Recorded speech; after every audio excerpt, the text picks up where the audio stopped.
Antimony intoxication, though relatively rare, poses significant health risks and is an important topic in medical toxicology. Understanding its epidemiology is crucial, as certain occupations and environments increase the risk of exposure. People working in industries like metallurgy, electronics, and those involved in the production of fire retardants and ceramics are particularly at risk.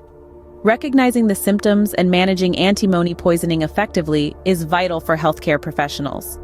Now let's delve into evaluating a detailed case of antimony intoxication to understand its complexities and treatment strategies.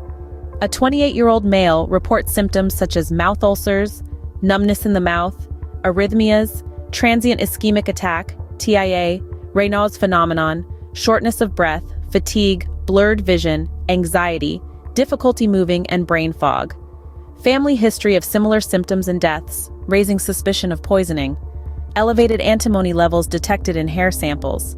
Abnormal results in the complete blood count, CBC. Symptoms have improved, but issues with hands, feet, and cardiac symptoms persist. Hair testing reveals antimony levels at twice the normal reference range. Clinical presentation and lab findings suggest chronic exposure to antimony, known to cause dermatological and cardiotoxic effects.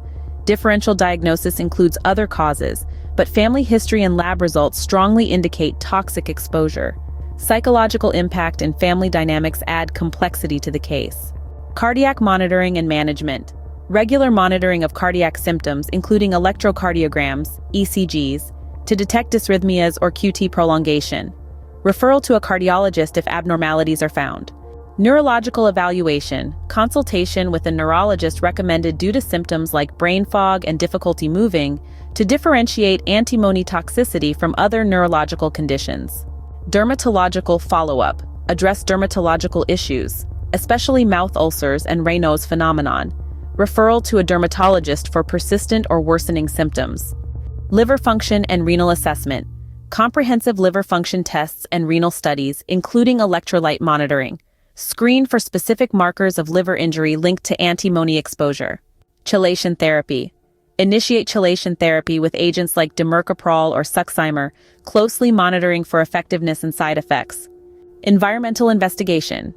Investigate the patient's living environment for potential sources of antimony exposure. Test other family members if necessary. Educate the patient and family about antimony toxicity and preventive measures. Nutritional and hydration support. Ensure adequate nutrition and hydration, especially important if gastrointestinal symptoms are present. Purine metabolism assessment.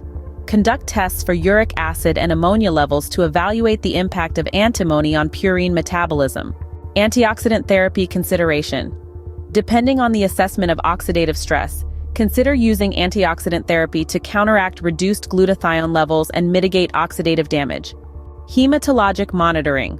Close monitoring of hematological parameters is necessary, particularly for signs of hemolysis associated with antimony toxicity.